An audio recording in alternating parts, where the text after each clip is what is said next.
ஆய்வு மேற்கொண்டார். அப்போது ஏரியின் நிலவரம், ஏரியில் நீர் இருப்பு, வெளியேற்றப்படும் நீரின் விவரம் குறித்து துறை சார்ந்த அதிகாரிகளிடம் கேட்டறிந்தார்.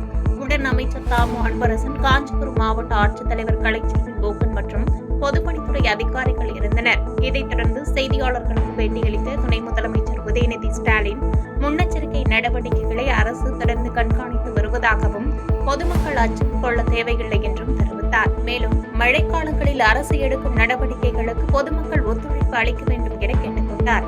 செம்பர்பாக்கம் எடுத்துக்கிட்டீங்கன்னா முழு கொள்ளளவு total capacity 3645 million cubic feet. அதுல இப்ப 3535 மில்லியன் கியூபிக் ஃபீட் தான் நிரம்பி இருக்கின்றது.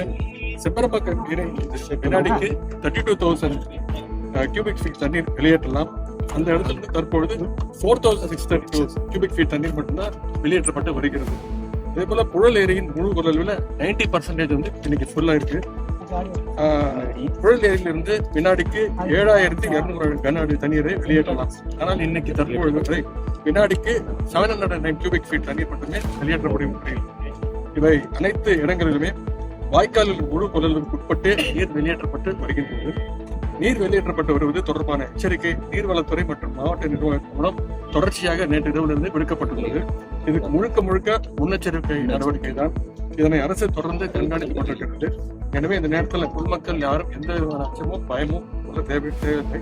கனமழை நேரத்தில் அரசு எடுக்கின்ற அனைத்து நடவடிக்கைகளும் பொதுமக்கள் தொடர்ந்து முழு ஒத்துழைப்பு.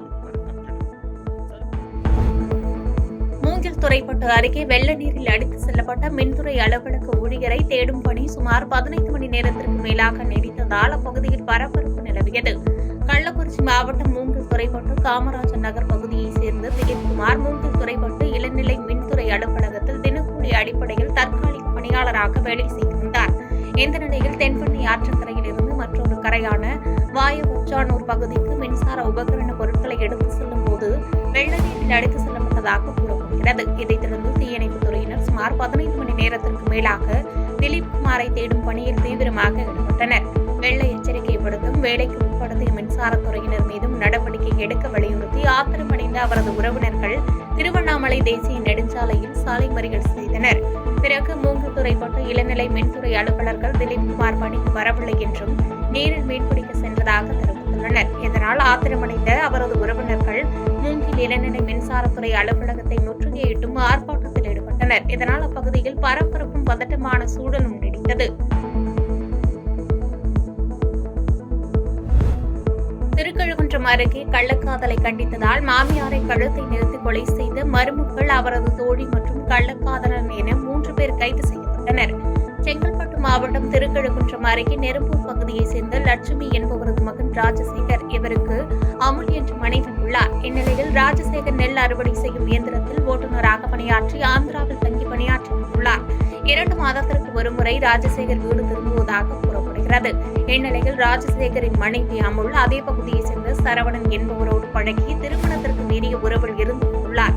இதை அவரது மாமியார் லட்சுமி தட்டி கேட்டதால் சரவணன், அமுல் மற்றும் அமுலின் தோழி பாரதி என 3 சேர்ந்து மாமியார் லட்சுமியை கழுத்து நிறுத்தி கொலை செய்துள்ளனர்.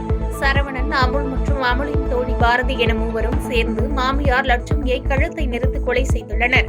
மேலும் கொலையில் இருந்து தப்பிக்க தூக்கு போட்டுக் கொண்டது போன்று நாடகமாடியுள்ளனர். இதை அறிந்து அங்கு சென்ற திருக்கழுகுன்றம் போலீசார் உடலை கைப்பற்றி இச்சம்பவம் தொடர்பாக வழக்கு பதிவு செய்து விசாரணை மேற்கொண்டனர். உடற்கூறாய்வில் லட்சுமி கழுத்தை நிறுத்தி கொலை செய்தது தெரியவந்தது. விசாரணையை தீவிரப்படுத்திய போலீசாரின் நடவடிக்கையை கண்டு அஞ்சிய 3 நெரும்பூர் விஏஓ மகேஷிடம் கொலை செய்ததை ஒப்புக்கொண்டு சரணடைந்தனர். கிராம நிர்வாக அலுவலர் கொடுத்த தகவலின் பேரில் திருக்கழுகுன்றம் போலீசார் 3 கைது செய்து நீதிமன்றத்தில் ஆஜர்படுத்தி சிறையில் அடைத்தனர்.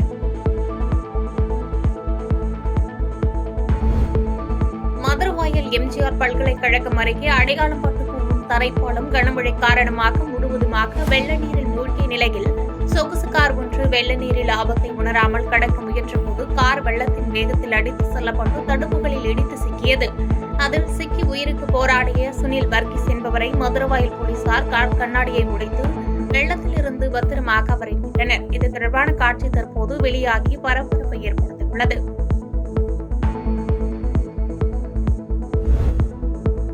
முறையான அறிவிப்பு பலகைகள் இன்றி புதிதாக அமைக்கப்பட்ட வேகத்தடையால் விபத்தில் சிக்கி சுகாதார ஆய்வாளர் உயிரிழந்த சம்பவம் பரபரப்பை ஏற்படுத்தியுள்ளது. தேனி மாவட்டம் கம்பம் பூந்தமல்லி தேசிய நெடுஞ்சாலையில் சிபியு மேல்நிலைப் பள்ளி அருகில் அமைக்கப்பட்ட வேகத்தடைக்கு அருகில் முறையான அறிவிப்பு பலகைகள் எதுவும் வைக்கப்படவில்லை. இதனால் வாகன ஓட்டிகள் இரவில் விபத்தில் சிக்கி வந்ததாக புகார் எழுந்தது. இந்நிலையில் கூடலூரை சேர்ந்த செல்வம் அள்ளிநகரம் நகராட்சியில் சுகாதார ஆய்வாளராக பணிபுரிந்து வரும் நிலையில் பணிக்கு செல்வதற்காக தனது இருசக்கர வாகனத்தில் கூடலூரிலிருந்து கம்பம் நோக்கி வந்து கொண்டிருந்தார். அப்போது கம்பம் சிபியு பள்ளி அருகில் புதிதாக அமைக்கப்பட்ட வேகத்தடையில் நிலை தடுமாறி கீழே விழுந்த அவர் பின்தலையில் பலத்த காயமடைந்து சம்பவ இடத்திலேயே உயிரிழந்தார். கம்பம் தெற்கு காவல் நிலைய போலீசார் உடலை கைப்பற்றி உடற்கூறு ஆய்விற்காக கம்பம் அரசு மருத்துவமனைக்கு அனுப்பி வைத்தனர்.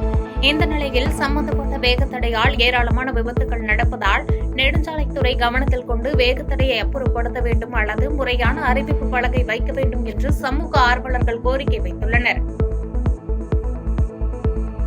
பாதகம் செய்பவரை கண்டால் நாம் பயங்கொள்ளலாகாது பாப்பா, மோதி மிதித்து விடு பாப்பா, அவர் முகத்தில் உமிழ்ந்து விடு பாப்பா. அண்மை செய்திகளை உடனுக்குடன் தெரிந்து கொள்ள இணைந்திருங்கள் இயம்நாடு தொலைக்காட்சியுடன்.